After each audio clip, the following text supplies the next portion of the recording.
श्लोक उर धारे जो अंतर नाम सर्ब में पेख भगवान निमख निमख ठाकुर नमस्कार नानक ओ परस सगल निस्तार। धन गुरु अर्जुन साहब पिता महाराज इस पावन पवित्र नामी अष्टपदी दे श्लोक विच बख्शिश कर रहे ने। मैं कई बार आप जी नाल ये बचन साझे कीते ने कि श्लोक अष्टपदी दा धुरा हुंदा है। सारी अष्टपदी 80 लाइनां दी है ते श्लोक कुछ निर्धारित पंक्तियां दा है। सारी अष्टपदी दी विचारधारा श्लोक दे आले दुआले घूमेगी। श्लोक कहंदे उसनूं ने बहुते विस्तार दी गल नूं घट तो घट लफ्ज़ां विच गुंद देना। तो धन गुरु अर्जुन साहब पिता महाराज इस पावन पवित्र अष्टपदी अंदर वखरियां वखरियां संप्रदावां दे भेख तो तत्त दी गल करनगे, ज्ञान दी गल करनगे। याद रखना कोई भी भेख जेकर तत्त तक नहीं पहुंचा, कोई भी रूप जेकर स्वरूप तक नहीं पहुंचा, कोई भी आकार जेकर निरंकार तक नहीं पहुंचा तो वो अपने आप विच एक बड़ी वड्डी दीवार है। रूप जिन्ना चिर स्वरूप तक नहीं पहुंचेगा उन्ना चिर रूप भी दीवार बन जाएगा। कर्म जिन्ना चिर धर्म तक नहीं पहुंचेगा वो कर्म भी एक दीवार बन जाएगा। आकार जिन्ना चिर निरंकार ते नहीं पहुंचेगा वो आकार भी एक दीवार बन जाएगा। पातशाह कृपा करन, बख्शिश करन, रहमत करन। गुरमत विच गुरसिੱਖੀ विच 5 ककार मुबारक ने, गुरु दा रूप ने। पर याद रखना मंजिल रूप नहीं, मंजिल स्वरूप है। बच्चा स्कूल जाता है, उसकी ड्रैस यूनीफॉर्म एक रूप है। ये दस सकती है भी ये बच्चा किहड़े स्कूल का है। पर जेड़ा रोज ड्रैस धो के पाए तो सिलेबस देखे ही ना, किताब नूं झाती भी ना मारे, पर केवल ड्रैस ही रोज प्रैस करके पा जाए तो फिर इहदा मतलब है वो रूप किसी स्वरूप तक नहीं पहुंचा, वो इलम किसी अमल तक नहीं पहुंचा।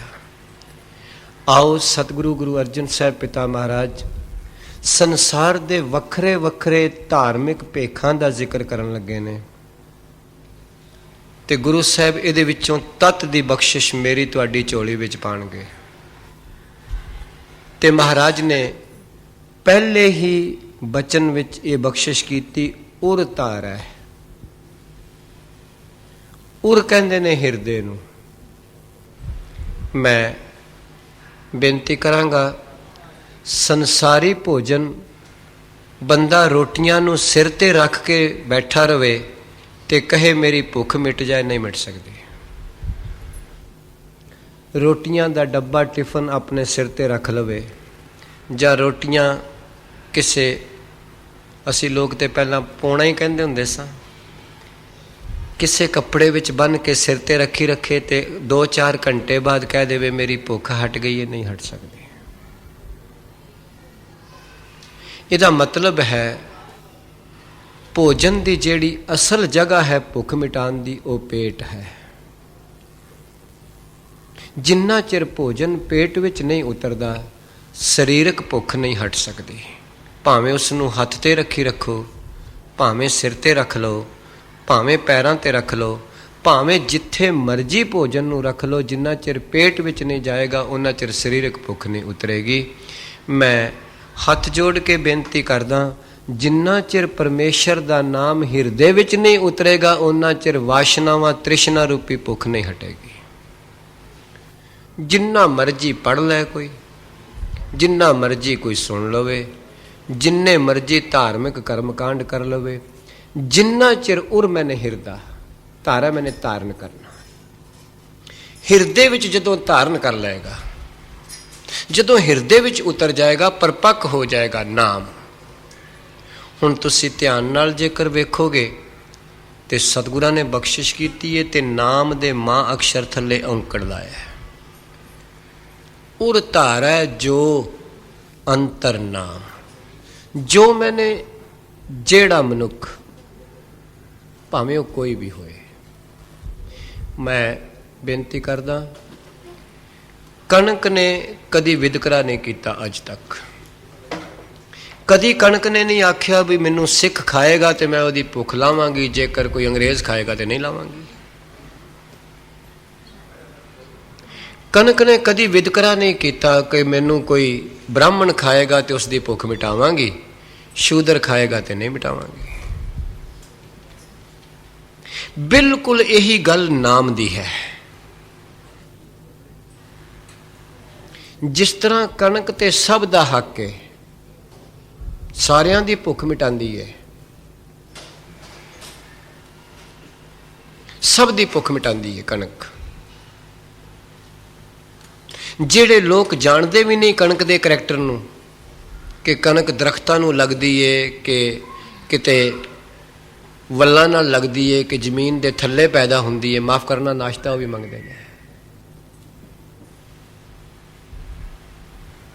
ਪਰ ਕਣਕ ਨੇ ਕਦੀ ਵਿਤਕਰਾ ਨਹੀਂ ਕੀਤਾ। ਜਿਹੜਾ ਮਰਜ਼ੀ ਖਾਏ, ਉਸ ਦੀ ਪੇਟ ਦੀ ਭੁੱਖ ਮਿਟਾਉਂਦੀ ਹੈ। ਮੈਂ ਬੇਨਤੀ ਕਰਾਂ, ਸਤਿਗੁਰੂ ਵੀ ਐਸਾ ਬਚਨ ਕਰ ਰਹੇ ਨੇ, ਉਰ ਧਾਰੈ ਜੋ ਅੰਤਰ ਨਾਮ। ਤੇ ਯਾਦ ਰੱਖਣਾ, ਨਾਮ ਸਾਰਿਆਂ ਦਾ ਵੱਖਰਾ ਵੱਖਰਾ ਹੋ ਸਕਦਾ, ਨਾਮੀ ਕਿਸੇ ਦਾ ਵੀ ਵੱਖਰਾ ਨਹੀਂ। ਨਾਮ ਮੁਸਲਮਾਨ ਦਾ ਹੋਰ ਹੋ ਸਕਦਾ ਹੈ, ਅੱਲਾ, ਕਿਸੇ ਦਾ ਰਾਮ ਵੀ ਹੋ ਸਕਦਾ ਹੈ, ਕਿਸੇ ਦਾ ਵਾਹਿਗੁਰੂ ਵੀ ਹੋ ਸਕਦਾ ਹੈ, ਕਿਸੇ ਦਾ ਸੋਹੰਗ ਵੀ ਹੋ ਸਕਦਾ ਹੈ, ਕਿਸੇ ਦਾ ਬੀਠਲ ਵੀ ਹੋ ਸਕਦਾ ਹੈ। ਨਾਮ ਦੇ ਸਹੀ ਮਾਇਨਿਆਂ ਵਿੱਚ ਅਰਥ ਜੋ ਮੇਰੀ ਤੁੱਛ ਬੁੱਧੀ ਵਿੱਚ ਆਏ ਨੇ, ਉਹ ਹੈ ਜਿਹਦੇ ਨਾਲ ਨਾਮੀ ਦੀ ਵਡਿਆਈ ਹੋਵੇ। ਜਾਂ ਐਂ ਕਹਿ ਲਓ, ਨਾਮ ਉਹ ਦਾਤ ਹੈ ਜਿਹਦੇ ਰਾਹੀਂ ਨਾਮੀ ਤੱਕ ਪਹੁੰਚਿਆ ਜਾਂਦਾ ਹੈ। ਨਾਮ ਉਹ ਜਹਾਜ਼ ਹੈ, ਤਾਂ ਹੀ ਤੇ ਅਸੀਂ ਕਹਿੰਦੇ ਹਾਂ ਵਾਹਿਗੁਰੂ ਨਾਮ ਜਹਾਜ਼ ਹੈ। ਨਾਮ ਉਹ ਸਾਧਨ ਹੈ ਇੱਕ ਸਾਧਕ ਵਾਸਤੇ, ਜਿਹੜਾ ਸਿੱਧੀ ਤੱਕ ਪਹੁੰਚਾਉਂਦਾ ਹੈ। ਸਿੱਧੀ ਦਾ ਮਤਲਬ ਰਿੱਧੀ ਸਿੱਧੀ ਨਾ ਸਮਝ ਲੈਣਾ। ਸਿੱਧੀ ਦਾ ਮਤਲਬ ਇੱਥੇ ਹੈ ਪੁੱਗਣਾ, ਸਕਸੈਸਫੁਲ। ਨਾਮ ਉਹ ਦਾਤ ਹੈ ਜਿਹੜੀ ਜੀਵਨ ਦੀ ਸਕਸੈਸ ਤੱਕ ਪਹੁੰਚਾਉਂਦੀ ਹੈ, ਪੁੱਗਣ ਤੱਕ ਪਹੁੰਚਾਉਂਦੀ ਹੈ। ਉਹ ਬਖਸ਼ਿਸ਼ ਹੈ ਨਾਮ। ਉਹ ਭਾਵੇਂ ਅੱਖਰਾਂ ਦੇ ਤਲ ਤੇ ਕਿਸੇ ਅੱਖਰ ਵਿੱਚ ਵੀ ਹੋਵੇ, ਅੱਖਰੀ ਇੱਕ ਹੋਏਗਾ। ਤੁਸੀਂ ਜਦੋਂ ਬਾਣੀ ਪੜ੍ਹੋਗੇ, ਬਾਬਾ ਕਬੀਰ ਜੀ ਨੇ ਆਪਣੀ ਬਾਣੀ ਅੰਦਰ ਆਖਿਆ, ਰਾਮ ਸਿਮਰ ਪਛਤਾਏਗਾ ਮਨ। ਇਹਦਾ ਮਤਲਬ ਹੈ ਬਾਬਾ ਕਬੀਰ ਦਾ ਨਾਮ ਰਾਮ ਹੈ। ਬਾਬਾ ਫਰੀਦ ਨੂੰ ਪੁੱਛੋ ਤੇ ਬਾਬਾ ਫਰੀਦ ਕਹਿੰਦੇ ਨੇ, ਬੋਲੇ ਸ਼ੇਖ ਫਰੀਦ ਪਿਆਰੇ ਅੱਲਾ ਲੱਗੇ, ਆ ਅੱਲਾ ਨਾਲ ਜੁੜੀਏ। ਇਹਦਾ ਮਤਲਬ ਹੈ ਬਾਬਾ ਫਰੀਦ ਦਾ ਨਾਮ ਅੱਲਾ ਹੈ। ਗੁਰੂ ਰਾਮਦਾਸ ਸਾਹਿਬ ਨੂੰ ਪੁੱਛੀਏ ਤੇ ਗੁਰੂ ਰਾਮਦਾਸ ਸਾਹਿਬ ਕਹਿੰਦੇ ਨੇ, ਜਪ ਮਨ ਸਤਨਾਮ ਸਦਾ ਸਤਨਾਮ। ਜੇ ਭੱਟਾਂ ਨੂੰ ਪੁੱਛੀਏ ਤੇ ਭੱਟ ਕਹਿੰਦੇ ਨੇ, ਵਾਹਿਗੁਰੂ ਵਾਹਿਗੁਰੂ ਵਾਹਿਗੁਰੂ ਵਾਹਿ ਜੀਓ, ਕਬਲ ਨੈਣ ਮਧੁਰ ਬੈਨ ਕਹਿ ਮਾਂ ਸੋ ਜਿਸੈ ਦਹੀਂ ਭਾਤ ਖਾਏ ਜੀਓ। ਤੇ ਜੇ ਅੱਖਰਾਂ ਦੇ ਤਲ ਤੇ ਵੇਖੀਏ ਤੇ ਫਿਰ ਤੇ ਨਾਮ ਬਦਲ ਗਿਆ। ਨਾਮ ਕਦੀ ਅੱਖਰ ਨਹੀਂ ਹੋਇਆ, ਉਹਦੇ ਵਿੱਚ ਅੱਖਰੀ ਸਮਾਇਆ ਹੁੰਦਾ, ਅੱਖਰੀ ਦੀ ਵਡਿਆਈ ਸਮਾਈ ਹੁੰਦੀ ਹੈ। ਪਾਤਸ਼ਾਹ ਕਹਿ ਰਹੇ ਨੇ, ਕਿਰਪਾ ਕਰ ਰਹੇ ਨੇ, ਮੈਨੂੰ ਤੁਹਾਨੂੰ ਕਹਿ ਰਹੇ ਨੇ, ਉਰ ਧਾਰੈ ਜੋ ਅੰਤਰ ਨਾਮ। ਮਹਾਰਾਜ ਕਹਿੰਦੇ, ਜਿਹੜੇ ਆਪਣੇ ਹਿਰਦੇ ਵਿੱਚ ਅੰਦਰ ਨਾਮ ਨੂੰ ਧਾਰਨ ਕਰ ਲੈਂਦੇ ਨੇ, ਵਸਾ ਲੈਂਦੇ ਨੇ।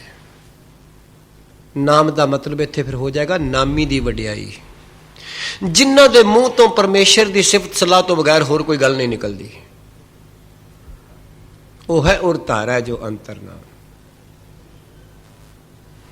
ਜਿਨ੍ਹਾਂ ਦੇ ਮੂੰਹ ਤੋਂ ਕੇਵਲ ਤੇ ਕੇਵਲ ਕਰਤੇ ਦੀ ਵਡਿਆਈ ਨਿਕਲਦੀ, ਉਹ ਕਿਸੇ ਕ੍ਰਿਤ ਨੂੰ ਵੀ ਵੇਖਣਗੇ ਵਡਿਆਈ ਕਰਤੇ ਦੀ ਕਰਨਗੇ, ਕਿਸੇ ਧਨ ਨੂੰ ਵੇਖਣਗੇ ਵਡਿਆਈ ਧਨੀ ਦੀ ਕਰਨਗੇ।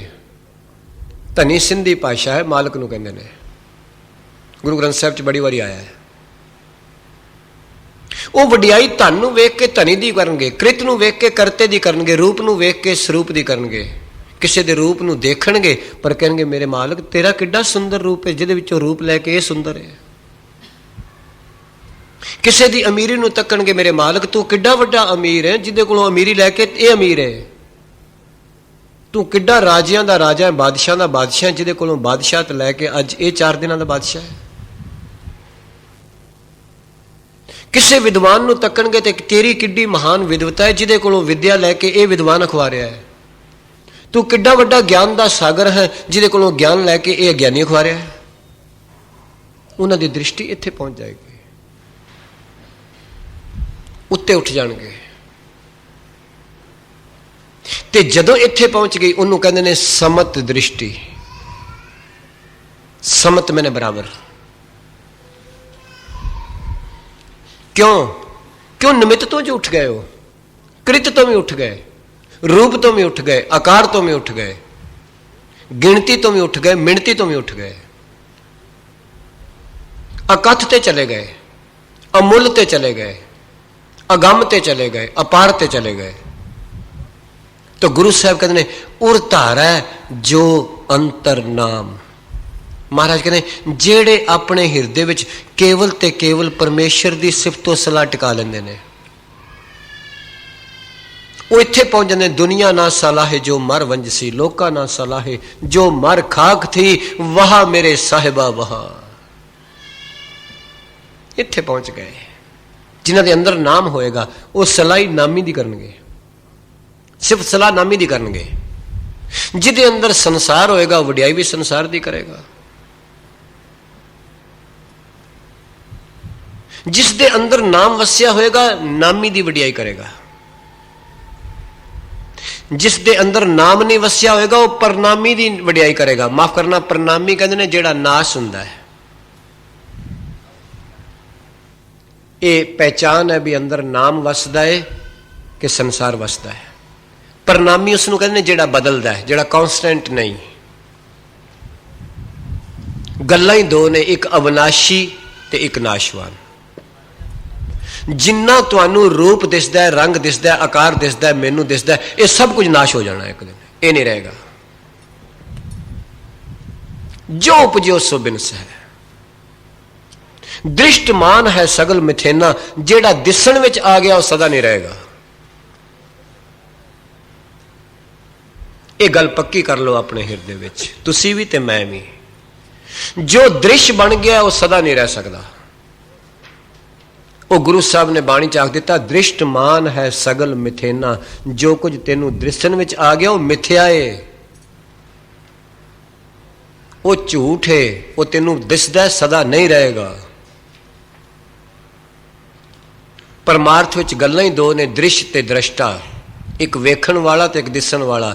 ਜਿਹਦੇ ਨਾਲ ਤੁਸੀਂ ਵੇਖਦੇ ਹੋ ਕਦੀ ਮਰਿਆ ਹੀ ਨਹੀਂ, ਉਹ ਮੇਰੇ ਤੁਹਾਡੇ ਅੰਦਰ ਬੈਠਾ, ਸਾਰੇ ਦ੍ਰਿਸ਼ ਦੀ ਸੰਭਾਲ ਦੇਣ ਵਾਲਾ, ਸਾਰੀਆਂ ਬਿਰਤੀਆਂ ਦਾ ਪ੍ਰਕਾਸ਼ਕ, ਚੇਤਨ, ਦ੍ਰਸ਼ਟਾ, ਪਰਮਾਤਮਾ, ਬ੍ਰਹਮ, ਜੋਤ। ਨਾਮ ਹੀ ਦੇਣਾ, ਕੋਈ ਦੇ ਲੋ, ਨਾਮੀ।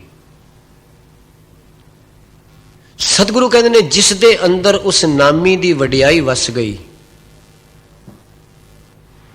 ਜਿਸ ਦੇ ਅੰਦਰ ਗੁਰੂ ਦਾ ਸ਼ਬਦ ਵਸ ਗਿਆ, ਗੁਰੂ ਦੀ ਮੱਤ ਵਸ ਗਈ, ਉਹਦੇ ਲੱਛਣ ਕੀ ਨੇ? ਸਰੀਰ ਉਹੀ ਏ, ਜਰਾ ਕੋ ਗਰਮ ਹੋਵੇ ਤੇ ਬੰਦਾ ਕਹਿੰਦਾ ਬੁਖਾਰ ਏ।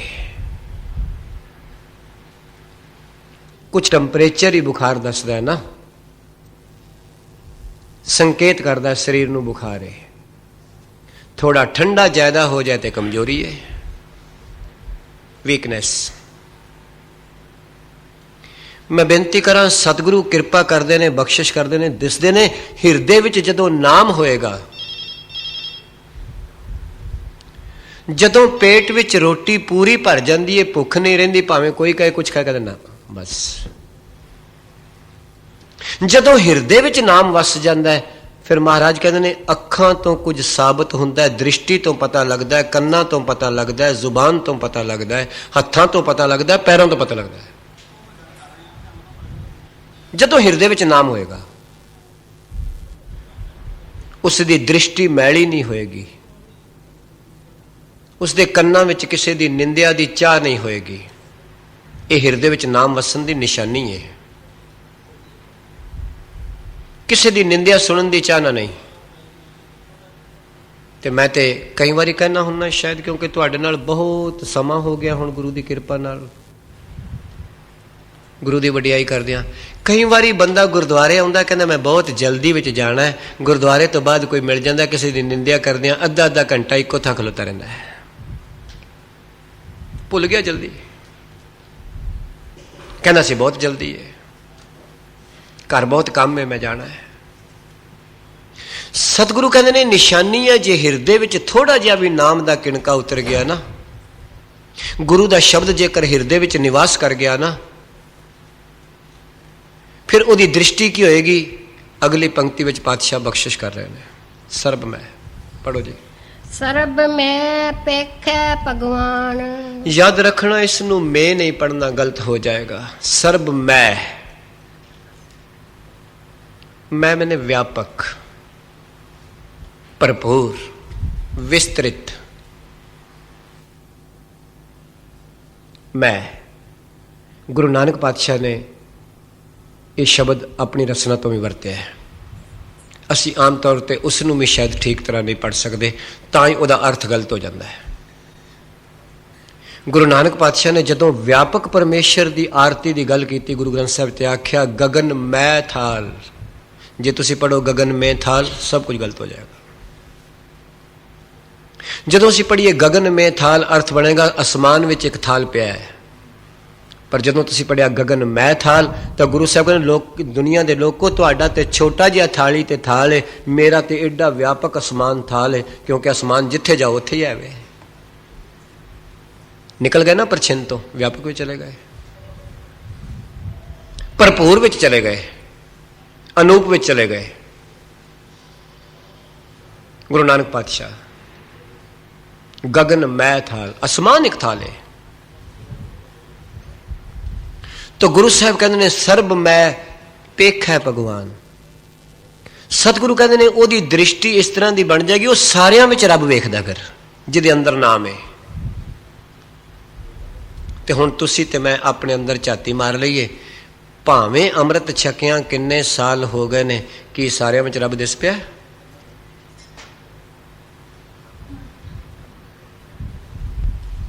उदी रहमत हो जाए ते बख्श लवे, क्योंकि बड़ा वड्डा बख्शंद है। ते जेकर माफ करना गुरु दी मत दा नक्का वेख्या जाए तो बड़ा बरीक है, बहुत बरीक है। गुरसिक्खी बड़ी बरीक है। गुरु दी शिक्षा बहुत बरीक है। पातशाह कहते ने जिस दे हिरदे विच नाम वस गया, जिन्हें जेड़ा नाम अंदर धारण कर लेगा, उर धार है जो जो मैंने वो आदमी कोई होए पावे। ते फिर की ये सर्ब मैं पेख है भगवान, सारियां विच रब नूं वेखे। सारियां विच रब दा वेखण दा मतलब की है? ओदी दृष्टि आत्म दृष्टि हो जाएगी, जोत दृष्टि हो जाएगी, रूप दृष्टि नहीं रहेगी, स्वरूप दृष्टि होएगी। हुण मेरे ते तुहाडे रूप ते अलग अलग ने, ड्रैस भी अलग अलग है, पर की जोत भी अलग अलग है? जोत ते अलग नहीं। ते गुरु साहब ने तो साफ आख्या, जानो जोत ना पुछो जाति, आगे जात ना है। तुसी भावें दुनिया के किसी कोने ते चले जाओ, गहने अलग अलग हो सकते हैं, सोना अलग नहीं होएगा।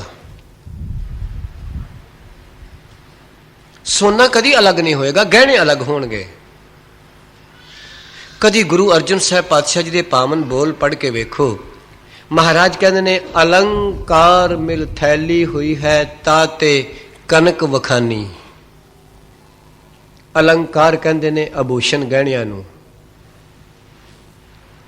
थैली असी कहने जिन्हों कहने सोना रैणी किया है, ते कणक कहते ने सोने नूं। महाराज कहते ने सारे गहने जदों लैके सराफ ने गलाए, सारियां विच इक्को ही सोना सी।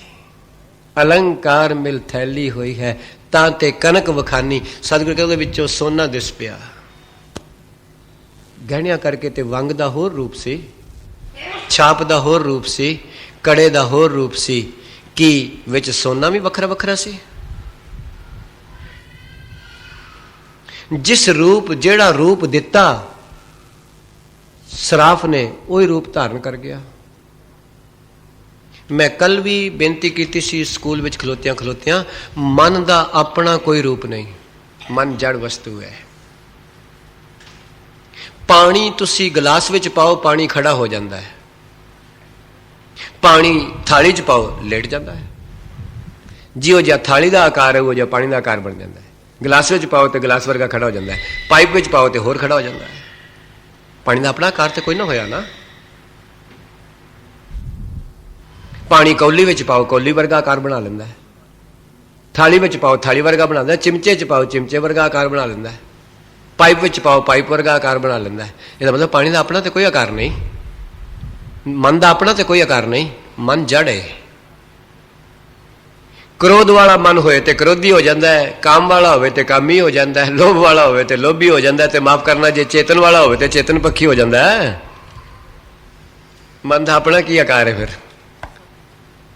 त्याग वाला होवे तो त्यागी हो जाता है, लोभ वाला होवे तो लोभी हो जाता है, नितनेम वाला होवे तो नितनेमी हो जाता है, तो शराब वाला होवे तो शराबी हो जाता है। फिर मन का अपना की आकार है? की आकार है मन का अपना? कोई आकार नहीं। मन जड़ है। जिस तरह के संकल्प का आकार लेंदा उस तरह का हो जाता है। पानी का अपना कोई आकार नहीं। पानी ट्यूब में पाया तो ट्यूब वर्गा बन गया, कौली च पाया तो कौली वर्गा बन गया, थाली च पाया तो थाली वर्गा बन गया, बाल्टी च पाया तो बाल्टी वर्गा हो गया। तो गुरु साहब मैनू तुहानू कह रहे हैं, उर धारा है जो अंतर नाम। पातशाह कहते जेड़े अपने हिरदे विच नाम धारण कर लेंदे ने, गुरु का शब्द धारण कर लेंदे ने, ओदी सिफतो सलाह नूं वसा लेंदे ने, गुरु की मत नूं वसा लेंदे ने। सर्ब मैं पेख है भगवान, वो सर्ब व्यापक परमेश्वर नूं सारियां विच ओदी जोत वेखदे ने। ताई गुरु ग्रंथ साहिब जोत कहा जाता है 10 पातशाहियां ते भगतां दी। क्यों? क्योंकि ये जोत दे तल ते है। ये जिन्ने भी अखर ने जोत दे तल दे अखर ने, ब्रह्म दे तल दे अखर ने। ये किसी एक जाति दे अखर नहीं, किसी एक मजहब दे अखर नहीं। ये हिंदू भी बोल रहे हैं, मुसलमान भी बोल रहे हैं, जट भी बोल रहे हैं, नाई भी बोल रहे हैं, ब्राह्मण भी बोल रहे हैं, शूद्र भी बोल रहे हैं, जिन्होंने संसार शूद्र कहता से। तो गुरु साहब कह रहे हैं, बख्शिश कर रहे हैं, सर्ब मैं पेख है भगवान। महाराज कहते सारियां विच व्यापक परमेश्वर नूं जानदा, उहदी जोत जानदा। तो जदों जोत मेरे विच भी होई है, तुहाडे विच होई है, फिर नफरत कित्थे है? जोत नूं जोत नाल नफरत नहीं हो सकती, जात नूं जात नाल नफरत होएगी। जोत नूं जोत नाल कोई नफरत नहीं। माफ करना, प्यार विच कोई नफरत नहीं, नफरत केवल मोह विच है।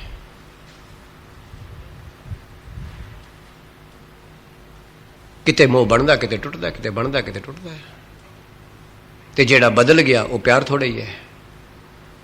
प्यार तो कभी बदलता ही नहीं। तो गुरु साहब ने आख्या, जाग कै प्रेम पदार्थ पाई है तो चरनी चित लाई है। तो पाठ कर लग्या, जाके प्रेम पदार्थ ना पढ़ियो, गलत हो जाना फिर। क्योंकि प्रेम दे माक्षर नूं सियारी है, जिदे नाल प्रेम करन नाल मोक्ष दा पदार्थ मिल जाता है, ज्ञान दा पदार्थ मिल जाता है। जाके प्रेम पदार्थ पाई है तो चरनी चित लाई है। जे प्रेम पदार्थ पाठ करोगे फिर तो गलत हो जाएगा, फिर तो रुड़ जाएगी सारी पंक्ति। तो गुरु साहब कहते सर्ब मैं पेख है भगवान, जेड़ा सारियां विच ਉਸ ਨੂੰ ਵੇਖਦਾ ਜਿਹਦੀ ਪ੍ਰਭਤਾ ਕਦੀ ਬਦਲੀ ਨਹੀਂ।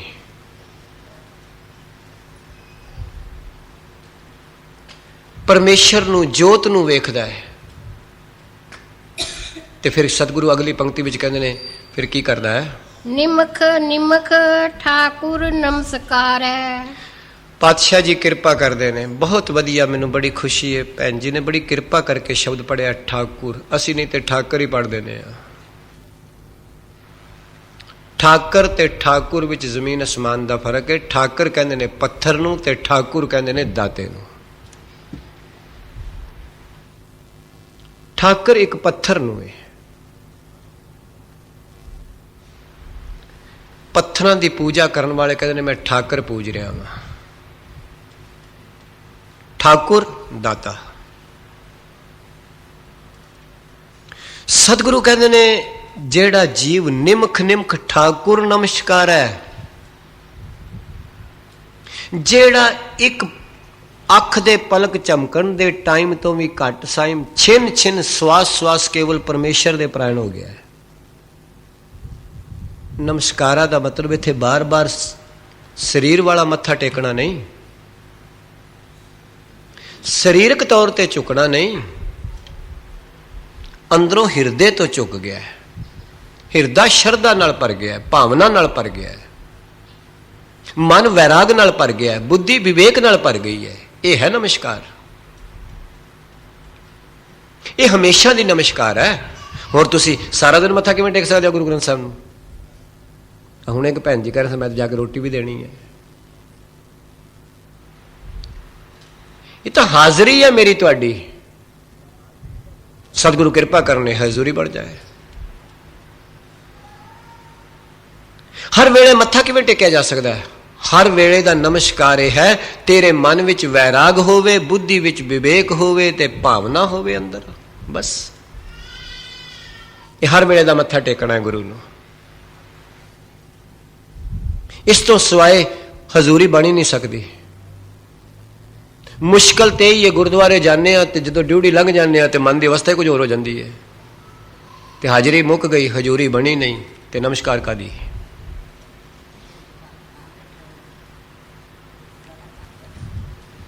ਇਹ ਬਚਨ ਹੈ। ਨਮਸਕਾਰ ਕੇਵਲ ਉਹੀ ਹੈ ਕਿ ਤੇਰਾ ਮਨ ਵੈਰਾਗ ਵਿੱਚ ਹੋਵੇ, ਸੰਸਾਰ ਵਿੱਚ ਰਹਿੰਦਿਆਂ ਹੋਇਆਂ ਬੁੱਧੀ ਵਿੱਚ ਵਿਵੇਕ ਹੋਵੇ, ਭਾਵਨਾ ਨਾਲ ਭਰਿਆ ਹੋਵੇ ਹਿਰਦਾ, ਬਸ। ਜਦੋਂ ਭਾਵਨਾ ਨਾਲ ਹਿਰਦਾ ਭਰਿਆ ਹੋਏਗਾ, ਬੁੱਧੀ ਵਿੱਚ ਵਿਵੇਕ ਹੋਏਗਾ, ਮਨ ਵਿੱਚ ਵੈਰਾਗ ਹੋਏਗਾ, ਫਿਰ ਤੇ ਪਲ ਪਲ ਨਮਸਕਾਰ ਪਰਮੇਸ਼ਰ ਨੂੰ ਹੀ ਹੋਏਗੀ ਨਾ, ਹੋਰ ਕੀ ਹੋਏਗਾ? ਉੱਥੇ ਦੂਜਾ ਤੇ ਕੋਈ ਦਿਸਣਾ ਹੀ ਨਹੀਂ, ਦੂਜਾ ਤੇ ਕੋਈ ਸੁਣਨਾ ਹੀ ਨਹੀਂ, ਤੇ ਫਿਰ ਨਮਸਕਾਰ ਵੀ ਤੇ ਇੱਕ ਨੂੰ ਹੀ ਹੋਏਗੀ ਨਾ। ਜਦ ਮਨ ਵਿੱਚ ਦੋ ਖੜੇ ਹੀ ਨਹੀਂ ਹੋਏ ਤੇ ਦੂਜਾ ਬਣੇਗਾ ਕਿੱਥੋਂ? ਜਦ ਬੁੱਧੀ ਵਿੱਚ ਦੋ ਖੜੇ ਹੀ ਨਹੀਂ ਹੋਏ, ਨਿਸ਼ਚੈ ਹੀ ਨਹੀਂ ਹੋਇਆ, ਦੂਜਾ ਆਏਗਾ ਕਿੱਥੋਂ? तो सतगुरु कह रहे ने, बख्शिश कर रहे ने, ताई ते सर्ब मैं पेखा भगवान होया ना। निमक निमक ठाकुर नमस्कार है। पातशाह कहते ने एक एक पल उस दाते दे परायण हो जाए। गुरु नानक पातशाह ने बड़ी सादे लफ्जां में सानू तुहानू चेतन कराया, सबना जियां का एक दाता सो मैं विसर ना जाई। वही तो बचन है। दृष्टि दाते ते चली गई, दाते ते चली गई। नहीं तो बंदा भिखारी हुंदियां होया अपने आप नूं दाता मन बैठता है। किसी नूं दो कौड़ियां दे के समझदा मैं इहदा दाता वां, किसी नूं दो रोटियां दे के समझदा मैं इहदा दाता वां, किसी नूं दो कपड़े दे के समझदा मैं दाता वां। यही फर्क है ना। तो गुरु साहब कह रहे हैं निमख निमख ठाकुर नमस्कार है। नमस्कार का मतलब ही परायण हुंदा है, झुकना।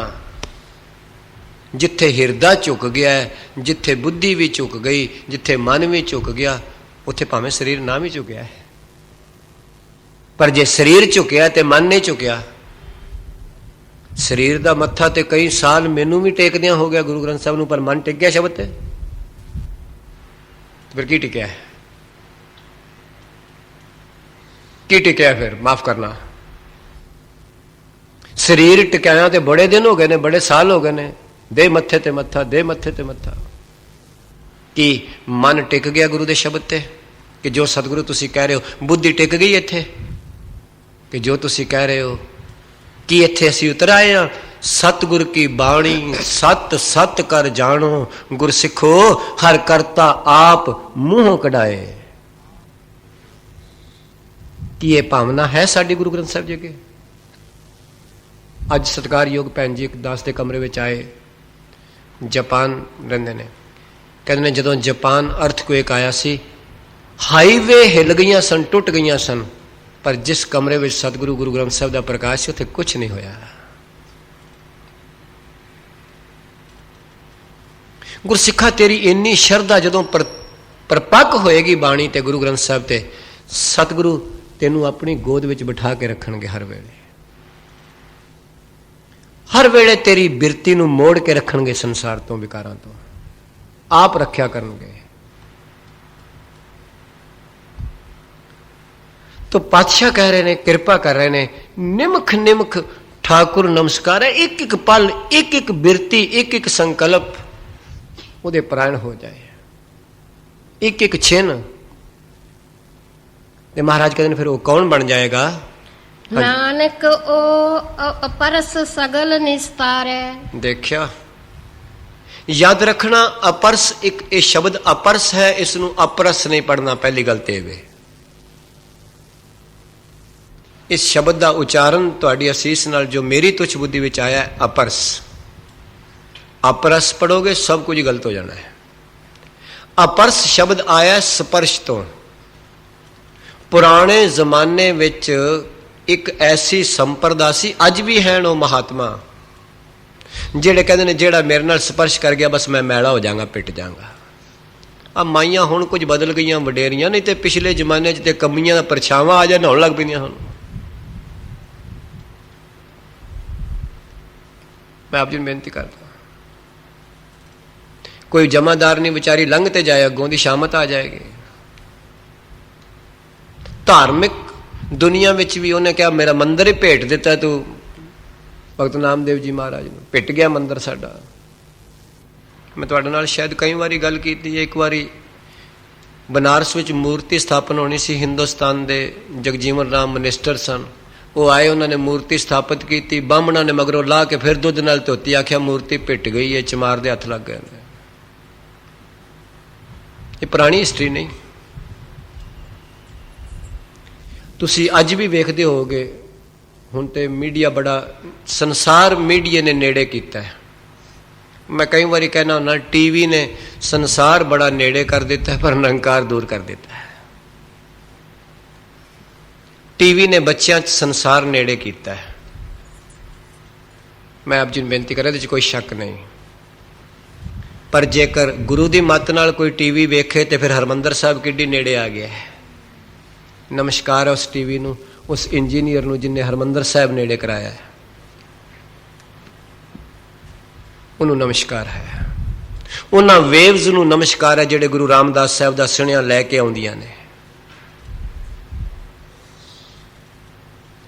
पर कुछ साडी मत इस तरह की हो चुकी है, असी उस मीडिया राही निरंकार दे नेड़े नहीं होए, संसार दे नेड़े हो गए। तो ज्यों ज्यों बंदा संसार दे नेड़े होया, बंदा बंदा नहीं रहा, शैतान हो गया है, जो मेरी तुच्छ बुद्धि कहती है। तो मेरा कहने का भाव है सी, आप जी ने कभी वेख्या होवे जदों हिंदुस्तान में ग्रहण लगते हैं, पिछे जी बड़ा वाद विवाद छड़िया। एक नागे साधु ने, उन्होंने कहा असी इशनान पहला करना है। देखिया होगा तुसी, बड़ा रौला पिया अखबारों में। हाली साधु हो के संत हो के भी इत्थे खलोता है भी जे पानी में कोई होर पहला ना आया तो गंगा मैली हो जाएगी। हैरान आ मैं, इन्ना कर्म कांड समय बड़ा भारी झगड़ा होया कि पहला इशनान असी करना है। गुरु साहब मैनू तुहाडू कह रहे हैं, जिहने हिरदे विच नाम धारण कर लिया है, सारियां विच परमेश्वर नू जान लिया है, एक एक पल परायण हो गया परमेश्वर दे। महाराज कहते ने नानक ओ अपरस ਸਹੀ ਮਾਇਨਿਆਂ ਵਿੱਚ ਅਪਰਸ ਉਹ ਵੇ। ਅਪਰਸ ਇੱਕ ਸੰਪਰਦਾ ਹੈ।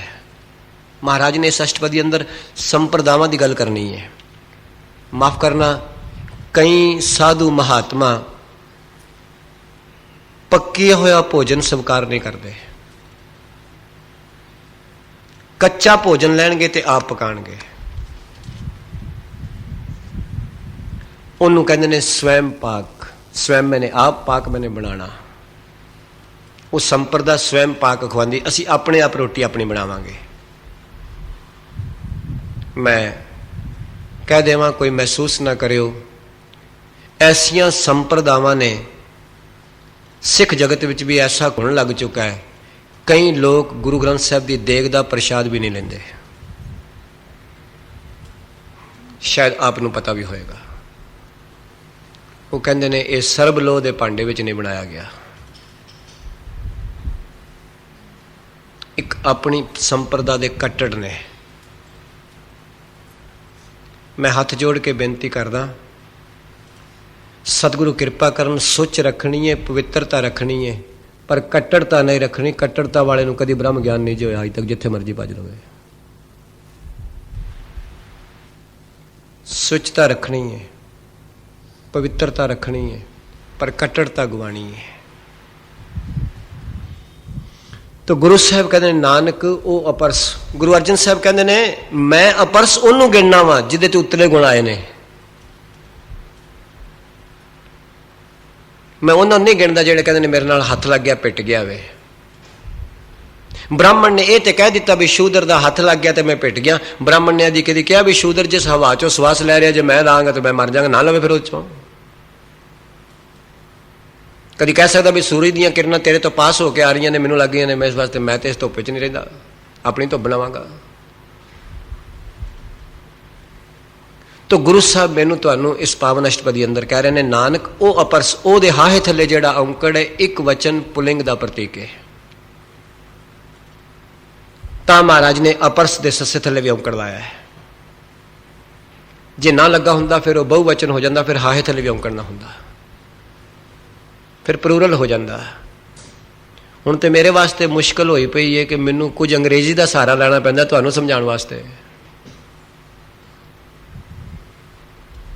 ਨਾਨਕ ਉਹ ਅਪਰਸ ਸਗਲ ਨਿਸਤਾਰਾ ਹੈ। ਮਹਾਰਾਜ ਕਹਿੰਦੇ ਇਹੋ ਜਿਹਾ ਜਿਹੜਾ ਰੱਬ ਦਾ ਪਿਆਰਾ ਕੋਈ ਹੋਏਗਾ ਨਾ, ਜਿਸ ਦੇ ਅੰਦਰੋਂ ਵਿਕਾਰਾਂ ਦੀ ਸਪਰਸ਼ ਹਟ ਗਈ ਹੈ, ਛੂਆ ਛਾਤ ਹਟ ਗਈ ਹੈ, ਜਿਹਦੇ ਅੰਦਰੋਂ ਸਰੀਰਕ ਛੂਆ ਛਾਤ ਨਹੀਂ, ਵਿਕਾਰਾਂ ਦੀ ਛੂਆ ਛਾਤ। ਕਦੀ ਆਸਾ ਦੀ ਵਾਰ ਪੜ੍ਹ ਕੇ ਤੇ ਵੇਖੋ ਸਤਿਗੁਰੂ ਨੇ ਸੂਤਕ ਕਿੰਨਾ ਲਿਖਿਆ ਹੈ। ਮਨ ਕਾ ਸੂਤਕ ਲੋਭ ਹੈ। ਅੱਖਾਂ ਦਾ ਸੂਤਕ ਕੀ ਹੈ? ਤੂੰ ਇਹ ਸੂਤਕ ਤੇ ਜਾਣਿਆ ਨਹੀਂ, ਬਸ ਕੇਵਲ ਇਹ ਕਹਿ ਰਿਹਾ ਵੀ ਜਿਹਦੇ ਘਰ ਕੋਈ ਜੰਮ ਪਿਆ ਜਾਂ ਮਰ ਗਿਆ ਉਹਦੇ ਘਰ ਨਹੀਂ ਜਾਣਾ, ਉਹਦੇ ਘਰ ਦਾ ਨਹੀਂ ਖਾਣਾ। ਤਾਂ ਹੀ ਮੈਂ ਸਵੇਰੇ ਜ਼ਿਕਰ ਕੀਤਾ ਸੀ, ਗੁਰੂ ਨਾਨਕ ਪਾਤਸ਼ਾਹ ਨੇ ਭੁੱਲਿਆਂ ਨੂੰ ਵੀ ਸਮਝਾਇਆ, ਭਟਕਿਆਂ ਨੂੰ ਵੀ ਸਮਝਾਇਆ। ਇੱਕ ਤੀਜੀ ਗੱਲ ਹੋਰ ਕੀਤੀ ਹੈ, ਅਟਕਿਆਂ ਨੂੰ ਸਮਝਾਇਆ ਹੈ। ਜਿਹੜੇ ਕੇਵਲ ਸੂਰਜ ਨੂੰ ਹੀ ਪਾਣੀ ਦੇ ਰਹੇ ਸਨ ਉਹ ਅਟਕੇ ਸਨ, ਜਿਹੜੇ ਚੰਦਰਮਾ ਨੂੰ ਤੰਦਾਂ ਦੇ ਰਹੇ ਸਨ ਉਹ ਅਟਕੇ ਸਨ। ਗੁਰਦੇਵ ਕਹਿ ਰਹੇ ਨੇ ਨਾਨਕ ਉਹ ਅਪਰਸ। ਮਹਾਰਾਜ ਕਹਿੰਦੇ ਉਹ ਤੇ ਅਪਰਸ ਹੈ ਜਿਸ ਦੇ ਵਿਕਾਰ ਛੂੰਹਦੇ ਨਹੀਂ ਉਹਨੂੰ, ਉਸ ਨੂੰ, ਜਿਸ ਦਾ ਕਿਸੇ ਇੰਦਰੇ ਨੂੰ ਕੋਈ ਵਿਕਾਰ ਨਾ ਛੂਏ, ਉਹ ਅਪਰਸ ਹੈ। ਬਸ ਮਾਫ ਕਰਨਾ, ਬਿਜਲੀ ਦੇ ਉੱਤੇ ਇਨਸੂਲੇਟਰ ਰਬੜ ਦਾ ਹੈ ਤੇ ਅਸੀਂ ਛੂਹਨੇ ਆ, ਬਿਜਲੀ ਕਿੱਥੇ ਕਰੰਟ ਮਾਰਦੀ ਹੈ? ਤੇ ਮਹਾਰਾਜ ਕਹਿੰਦੇ ਜਿਹਨੇ ਹਿਰਦੇ ਵਿੱਚ ਨਾਮ ਰੱਖ ਲਿਆ ਉਹ ਅਪਰਸ ਹੈ। ਉਹਨੂੰ ਸੰਸਾਰ ਦੇ ਵਿਕਾਰ ਨਹੀਂ ਛੂ ਸਕਦੇ। ਉਹ ਕਿਸ ਤਰ੍ਹਾਂ ਨਹੀਂ ਛੂ ਸਕਦੇ? ਸਤਿਗੁਰੂ ਅਗਲੇ ਪਦੇ ਅੰਦਰ ਮੈਨੂੰ ਤੁਹਾਨੂੰ ਬਖਸ਼ਿਸ਼ ਕਰ ਰਹੇ ਨੇ, ਅਸ਼ਟਪਦੀ ਦੇ ਪਹਿਲੇ ਪਦੇ 'ਚ। ਹਾਂਜੀ, ਮਿਥਿਆ ਨਾਹੀ ਰਸਨਾ ਪਰਸ। ਦੇਖਿਆ, ਸ਼ੁਰੂ ਤੋਂ ਹੋ ਗਈ ਗੱਲ। ਯਾਦ ਰੱਖਣਾ, ਸੰਸਾਰ ਤੇ ਝੂਠ ਤੇ ਸੱਚ ਦਾ ਬੋਲ ਦਾ ਮੀਡੀਆ ਕੇਵਲ ਜੀਵ ਹੈ। ਇਹਦੇ ਵਿੱਚੋਂ ਹੀ ਗਾਲਾਂ ਬੋਲੀਆਂ ਜਾਂਦੀਆਂ ਨੇ, ਇਹਦੇ ਵਿੱਚੋਂ ਹੀ ਪਰਮੇਸ਼ਰ ਦੀ ਵਡਿਆਈ ਬੋਲੀ ਜਾਂਦੀ ਹੈ। ਇੱਥੇ ਸ਼ੁਰੂ ਹੋਇਆ ਹੈ। ਤੇ ਰਸਨਾ ਸੰਬੰਧ ਦਾ ਮੀਡੀਆ ਹੈ। ਅਗਰ ਜੋ ਮੈਂ ਬੋਲਦਾ ਤੁਹਾਨੂੰ ਸਮਝ ਨਹੀਂ ਆਉਂਦੀ, ਕੋਲ ਬੈਠਿਆ ਵੀ ਮੇਰਾ ਤੁਹਾਡਾ ਕੋਈ ਸੰਬੰਧ ਨਹੀਂ। ਤੁਸੀਂ ਬੋਲ ਰਹੇ ਹੋ ਤੇ ਮੈਂ ਨਹੀਂ ਸਮਝ ਰਿਹਾ, ਮੇਰਾ ਤੁਹਾਡਾ ਕੋਲ ਬੈਠਿਆ ਕੋਈ ਸੰਬੰਧ ਨਹੀਂ। ਇਸ ਵਾਸਤੇ ਪੁਰਾਣੇ ਜ਼ਮਾਨੇ ਵਿੱਚ ਸਾਡੇ ਬਜ਼ੁਰਗ ਕਹਿੰਦੇ ਸਨ, ਗੁੰਗੇ ਦੀਆਂ ਸੈਨਤਾਂ ਮਾਂ ਭੈਣ ਜਾਣੇ। ਗੁੰਗਾ ਬੰਦਾ ਕੀ ਸਮਝਾਏ ਕਿਸੇ ਨੂੰ? ਉਹਦੇ ਨੇੜੇ ਰਹਿਣ ਵਾਲੀ ਉਹਦੀ ਮਾਂ ਜਾਂ ਭੈਣ ਥੋੜਾ ਬਹੁਤਾ ਇਸ਼ਾਰਾ ਉਹਦਾ ਨੋਟ ਕਰ ਲੈਂਦੀ, ਸਮਝ ਲੈਂਦੀ, ਨਹੀਂ ਤੇ ਹੋਰ ਬੰਦਾ ਕੋਈ ਨਹੀਂ ਸਮਝ ਸਕਦਾ ਇਹ ਕੀ ਕਹਿ ਰਿਹਾ ਹੈ। ਤਾਂ ਗੁਰੂ ਸਾਹਿਬ ਕਿਰਪਾ ਕਰਨ, ਬਖਸ਼ਿਸ਼ ਕਰਨ, ਰਹਿਮਤ ਕਰਨ। ਜੇ ਗੁਰੂ ਬੋਲਦਾ ਏ ਤੇ ਮੈਨੂੰ ਤੁਹਾਨੂੰ ਸਮਝ ਨਹੀਂ ਆਈ, ਇਸੇ ਕਰਕੇ ਤੇ ਦੀਵਾਨ ਚ ਰੌਲਾ ਪਾਉਂਦੇ ਨੇ ਬੱਚੇ, ਉਹਨਾਂ ਨੂੰ ਸਮਝ ਨਹੀਂ ਆਉਂਦਾ।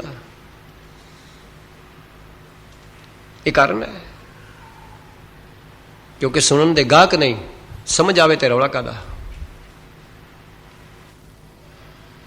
ਤੇ ਜੋ ਗੁਰੂ ਬੋਲ ਰਿਹਾ, ਜੋ ਗੁਰੂ ਨੇ ਤੇ ਭਗਤਾਂ ਨੇ 1430 ਸਫੇ ਵਿੱਚ ਬੋਲਿਆ, ਜੇਕਰ ਉਹ ਮੈਨੂੰ ਤੇ ਤੁਹਾਨੂੰ ਸੁਣਨਾ ਸ਼ੁਰੂ ਹੋ ਜਾਏ ਤੇ ਫਿਰ ਮੂੰਹ ਤੋਂ ਅਸੀਂ ਉਹ ਬੋਲਣਾ ਸ਼ੁਰੂ ਕਰ ਦਈਏ ਤੇ ਜੀਵਨ ਆਪੇ ਉਹਦੇ ਵਰਗਾ ਹੋ ਜਾਏਗਾ, ਉਸ ਪਾਸੇ ਟੁਰ ਪਏਗਾ।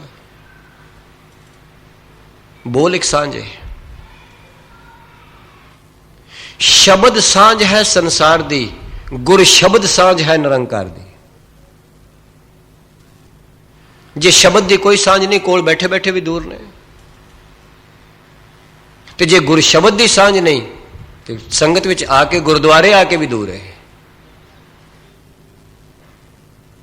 ਤੇ ਪਾਤਸ਼ਾਹ ਕਹਿ ਰਹੇ ਨੇ, ਮਿੱਥਿਆ ਨਾਹੀ ਰਸਨਾ ਪਰਸ।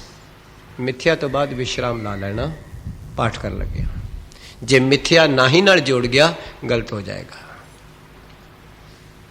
ਪਾਤਸ਼ਾਹ ਕਹਿੰਦੇ ਨੇ, ਐਸੇ ਗੁਰਸਿੱਖ ਦੀ, ਗੁਰੂ ਪਿਆਰੇ ਦੀ, ਗੁਰੂ ਸਵਾਰੇ ਦੀ, ਉਹ ਆਪਣੀ ਜੀਭ ਨਾਲ ਝੂਠ ਸਪਰਸ਼ ਹੀ ਨਹੀਂ ਹੋਣ ਦਿੰਦਾ। ਮਿੱਥਿਆ ਦਾ ਮਤਲਬ ਹੈ ਝੂਠ, ਬਦਲਣ ਵਾਲਾ, ਨਾਸ਼ਵਾਨ, ਉਹਦੇ ਗੁਣ ਨਹੀਂ ਗਾਉਂਦਾ।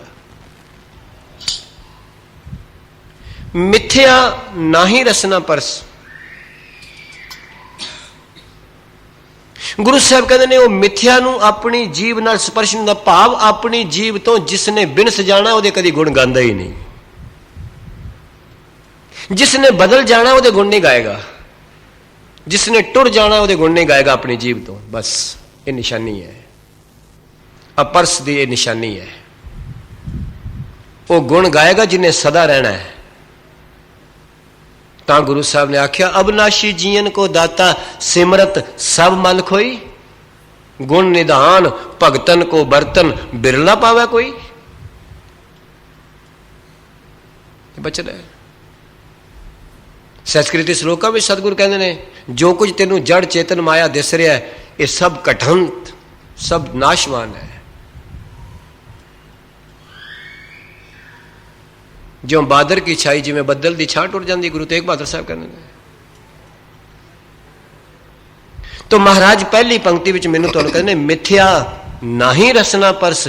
ਉਹ ਝੂਠ ਨੂੰ, ਨਾਸ਼ਵਾਨ ਵਸਤੂ ਨੂੰ ਆਪਣੀ ਜੀਭ ਤੇ ਆਉਣ ਹੀ ਨਹੀਂ ਦਿੰਦਾ, ਸਪਰਸ਼ ਹੀ ਨਹੀਂ ਕਰਨ ਦਿੰਦਾ। ਕਿਉਂ? ਮੂੰਹ ਤੋਂ ਗਲਤ ਉਹਨੇ ਬੋਲਣਾ ਹੀ ਨਹੀਂ, ਝੂਠ ਬੋਲਣਾ ਹੀ ਨਹੀਂ, ਝੂਠ ਦੀ ਵਡਿਆਈ ਨਹੀਂ ਕਰਨੀ। ਤੇ ਫਿਰ ਜੇ ਨਹੀਂ ਬੋਲਣਾ ਤੇ ਫਿਰ ਕਰਨਾ ਕੀ ਅੰਦਰੋਂ?